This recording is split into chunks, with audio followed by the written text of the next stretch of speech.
Hey, welcome to the Gun Talk After Show.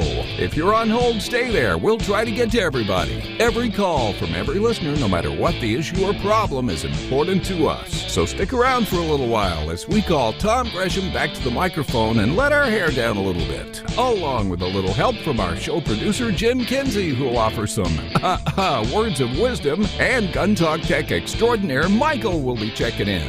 And now, once again, here's Tom. All right, we are into the after show. Glad that you guys could be with us, having some fun here. If you're on hold right now, we're going to get to you, and you'll be a part of the after show. What is the after show? It's the leftovers. It's the things we couldn't fit into 3 hours. People say, well, just go daily, do a daily show. Yeah. What, you don't like me? What do you have against me? Yeah, we got Jim and Michael here with us, and, this is fun, guys, but I think it might be a bit much for us to try to pull this off every single day. You got to take one for the team, Tom. There you go. Yeah, thanks a lot. Yeah, throw me under that bus. Yeah. Sure. Yeah. All right, so obviously we had a lot of callers today, kind of all over the place, from reloading steel cases or whether to shoot those, how to get rust off your gun, which is actually a pretty common question that we get around here. And, of course, we always have the ever-popular having a tattoo of a pistol on your butt. I love that. I thought that was great. I mean, really? Seriously? I mean... People do things because they can, but sometimes I think people just look for trouble. You're right. Thinking, well, no good can come from this. What were they thinking? What was this guy thinking? I don't know. Well, it had to have been an ego thing. I mean, you don't get a tattoo like that unless you want to say, look how much of a big, strong guy. Yeah, I was trying to... Well, there you go. I think that has a lot to do with tattoos. I'm sure. Yeah. It's got to. Well, it's... there's a Jimmy Buffett song there. Is it... How I got here, I haven't a clue. Right. Mexican cutie, right? Yeah, that's right. Speaking of cuties, we didn't have Michelle here today, yes. And I have a whole new respect for her position. I've called right. You were handling the calls today. Yeah, I've called screen before, but wow! Yeah. I mean, we were hammered today. It's a lot of people, and and see if they could speak Ohio so you could communicate. Exactly. Otherwise, I guess I have a newfound respect for our listeners as well, because you've known this. We've talked about it before. Every person I spoke to, everyone, thank you, sir, yes, sir, no, sir. And they're not being extra formal or anything. I just think it's the way we speak. It's interesting. I have tried to explain that to people before. And I said, and people say, well, you must get a lot of really nasty calls on a show called Gun Talk. I said, we really don't. No. I mean, we rarely even get the anti-gun caller, but we welcome if they do. But we just don't get nasty people on the phone. I've call screened for different radio stations for over 8 years, and I can guarantee you I've never had a track record with callers that is this nice. I mean, ever. It doesn't happen. It's the respect, I think. It's just a matter of respect. I think it goes with the whole gun culture. It does. Point. That's my, yeah. No, they're just afraid you guys are carrying guns. That's all. Oh, yeah. Well, we got two. And they'd be right. We got a couple guys on hold we probably want to get to now. That's true. Because they probably have guns too. They have. Well, I would hope so. If they're calling here, I would hope so. George is with us on line one, Orange City in Orange County, rather, in New York. Hey, George. Tell the guy that does the screening, I'll send him his check out on Monday. That's right. We're gonna double his pay, right? Right. Well, no, so I could get on the show. Anyway, you had a couple of questions. I thought I'd answer them. Yeah. I know New York State in the New York Safe Act, they banned magazines, belts, feeding strips, and similar devices. Yeah, we had a question if somebody was asking about a belt-fed gun. Does that violate the magazine capacity? They just outlawed belt-fed altogether, even if it's semi-auto. Right. Well, yeah, that falls under the category. They might be dumb, but they're not stupid. They figured that one out. The other point was you had talked about this lawyer group out of California. Mm-hmm. They're the ones that came up for the template for the assault weapons ban. I was looking for it. I couldn't find it because I'm working with a lawyer in New York State on something, and I've been giving them some information going back over the years. But I know I was looking at a printout I did from 2003 where they had published a template for an assault weapons ban. So they've been heavily involved in all the assault weapon bans for all the states because they did the template and they just said fill in your state. It was like, right. And it had what you're talking about. They actually have the law written for everybody, and they have somebody in a particular state march it in and find a legislator who will introduce it. And it's boilerplate. They just put it in the state, and they've got their own assault weapons ban law right there.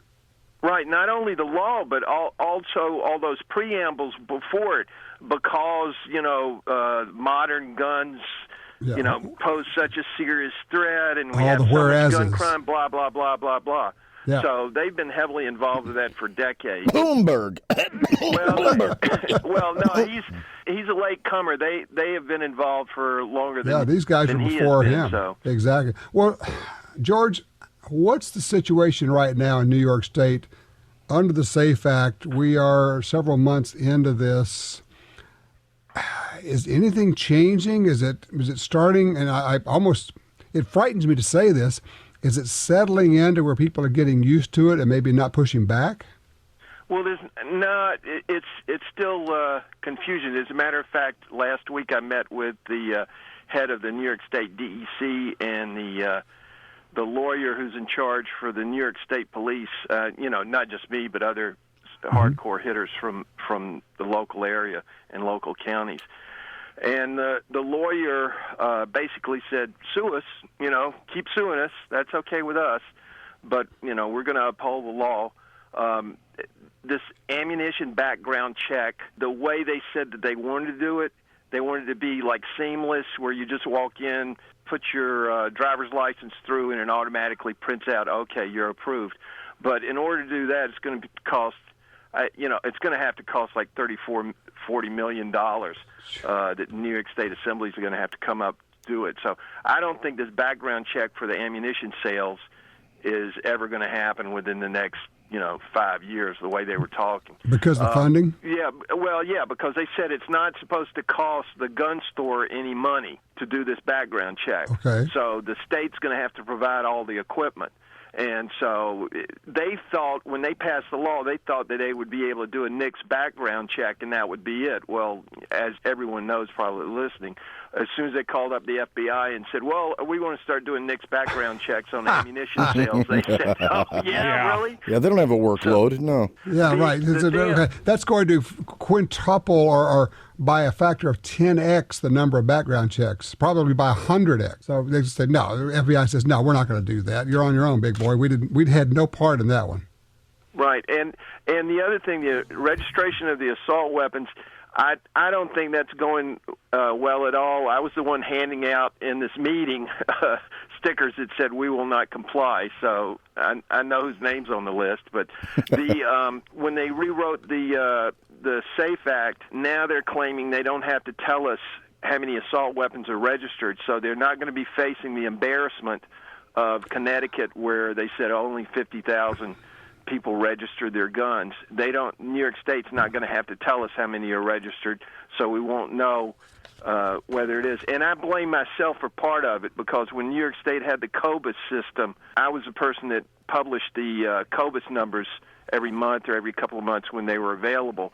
And so after 11 years, it got to be such an embarrassment, because it was such a failure with no crimes being solved, that they finally said, "Oh, we got to can the program." And so, in other words, they're not going to fix. They're not going to fix the program. They're just going to hide the results from the public. Oh yeah. So we won't know. I mean, that's Wow. they're going to get sued to make that information available, because what they're doing is, they probably, just about everybody knows, we had the newspaper publish the names and addresses of, quote, pistol license holders, and so they wanted to make sure that the state police wouldn't have to make names and addresses under a full request for assault weapons that were registered or pistol licenses. And once they did that, they said, oh, and the numbers are also safe from full request. So in the past, we were able to find out how many new pistol license holders and how many pistol licenses there were in every county, but now you can't do that. You can't find out that information. So. All right. Hey, George, listen, I appreciate you keeping us up to date It's the Orange County Shooters. Give them the website, please. It's just ocshooters.com and ocshooters.com/blog. I'm a little behind because I've been working on some other projects. We all got projects, and there's hardly any of us that this is our full-time job. Everybody's volunteered. Everybody's working on this. And thank you for your work. We appreciate that. I mean, that's true for all of us, don't you think, guys? I mean, all of us are part-timers in this deal in terms of gun rights, but that doesn't mean we can't have some level of commitment. Yeah, I think it's the kind of thing where you should be ambassadors of the sport and the lifestyle more so. It's not, between 3 and noon, I'm going to, be pro-gun guy. And what I'm saying? It's got to be when you're in line at the grocery store. You look for opportunities. Sure. You look for a chance to say something, to have an opportunity to present a good face, a good image of gun owners, however that is, even when you're disagreeing with somebody, when you're trying to correct them or educate them. You're still smiling. You're still offering instead of, instead of starting it that way, you might start out with, have you considered, or are you aware? Do it almost in the form of a question. Oh yeah. A lot of this is style as much as anything else. Yeah, and a lot of it's sales techniques. If you incorporate tried and true sales techniques, I don't mean used car salesman techniques. I mean tried and true. Just being persuasive. The psychology of persuasion. Well, you got to relate to the person you're speaking with, too. Use it maybe relate it to a hobby they have. Relate it to an interest that they've got. It doesn't... See, people have this misconception, I think, that, firearms do one thing and one thing only, and that's not necessarily true. I mean, you've got the sporting aspect, the hunting aspect, the personal defense aspect of it. You can relate that to a smorgasbord of different people. Well, the history aspect. Absolutely. Which is cool. It's a good point. Remember that story that was, I think we talked about it last week, where this anti-gunner got invited to go out and went to the range, and he was writing about it. And he said, it was very weird. It was like families and people who were laughing and talking to each other. I mean, they were like normal people, and they talked about using guns for recreation and for target shooting. Yeah, they had teeth. And you could tell he was really working against not what he thought was true, but what he knew was true. He knew that gun owners were the violent, Tea Party, racist, white separatist, neo-whatevers, and when he got face-to-face with real gun owners, it was a total clash, and he was struggling with it. And you know what our takeaway for that can be, guys, is the person you're talking to may hold the exact same opinion, and it's not what you say that's going to be persuasive. It's how you say it and how you present and how you look and how you sound. And he's going to come on and say, that guy sounded pretty normal. That's when you're making a little bit of a break in it. Tell you what, Casey, don't go anywhere. We're going to get to your call. When we come back, we'll take a real quick break here. Then we'll come back with more of the after show.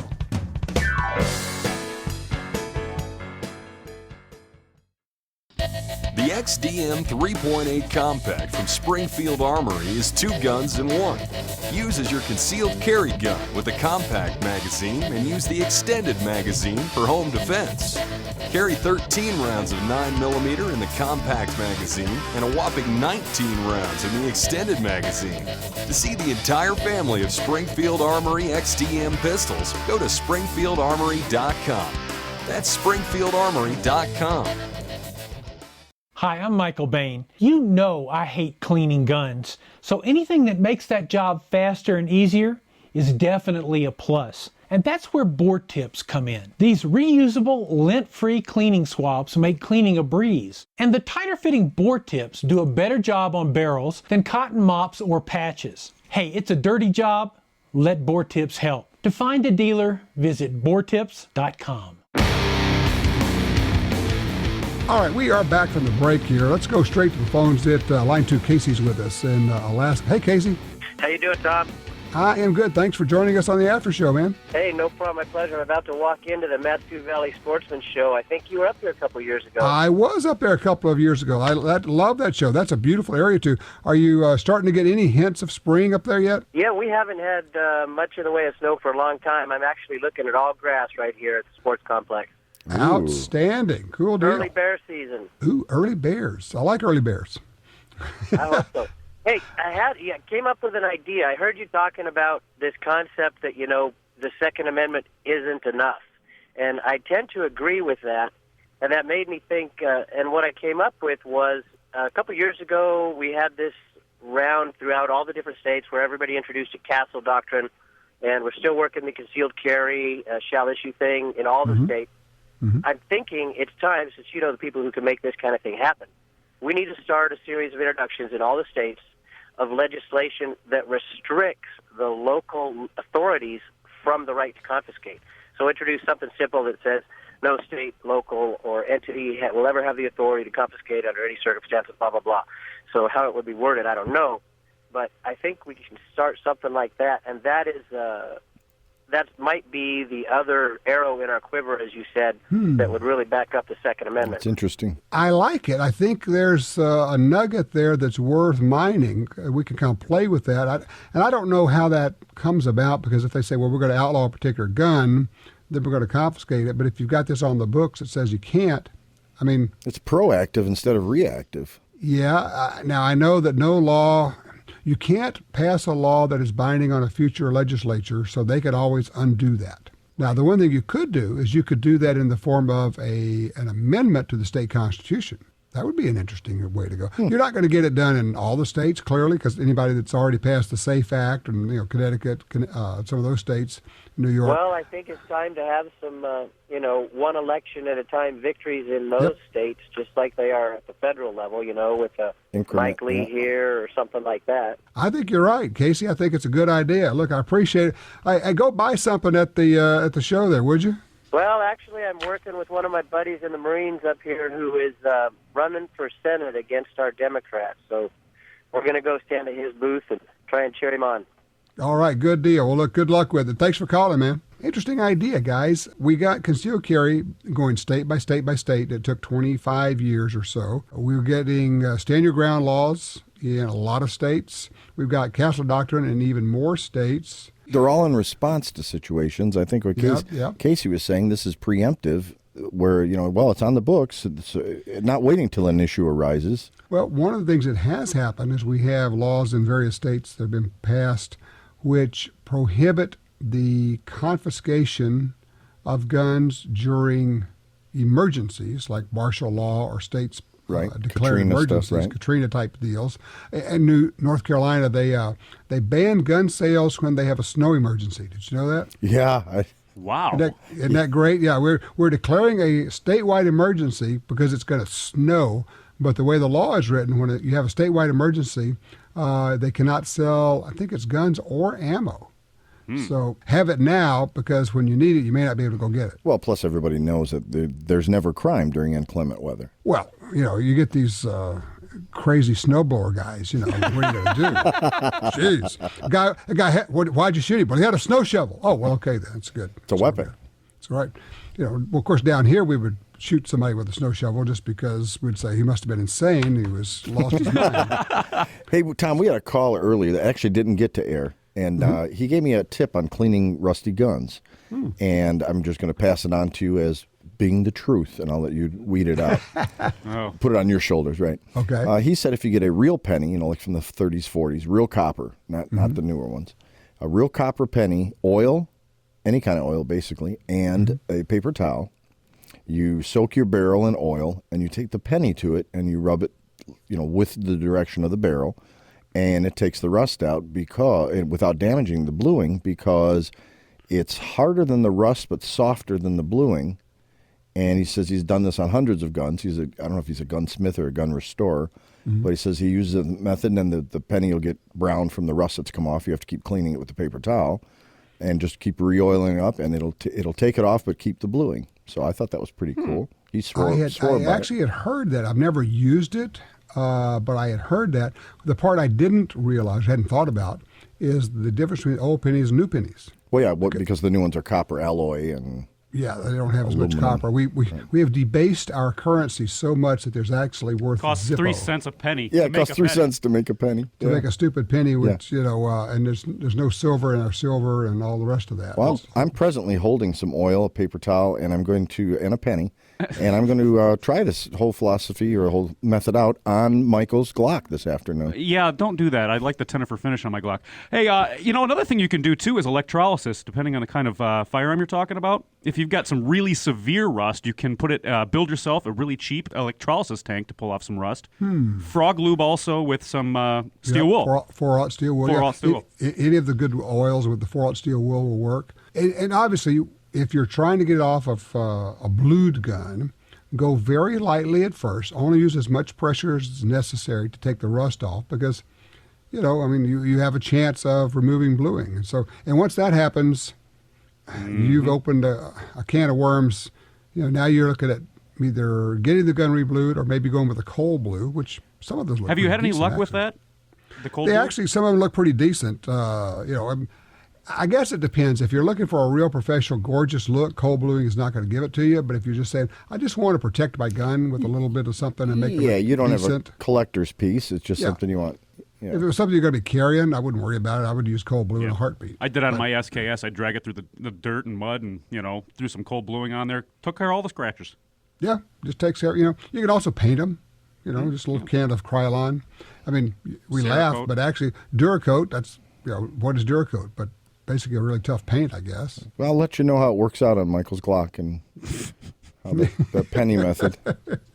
Yeah, and we laugh, but it gives me a chance to say something here.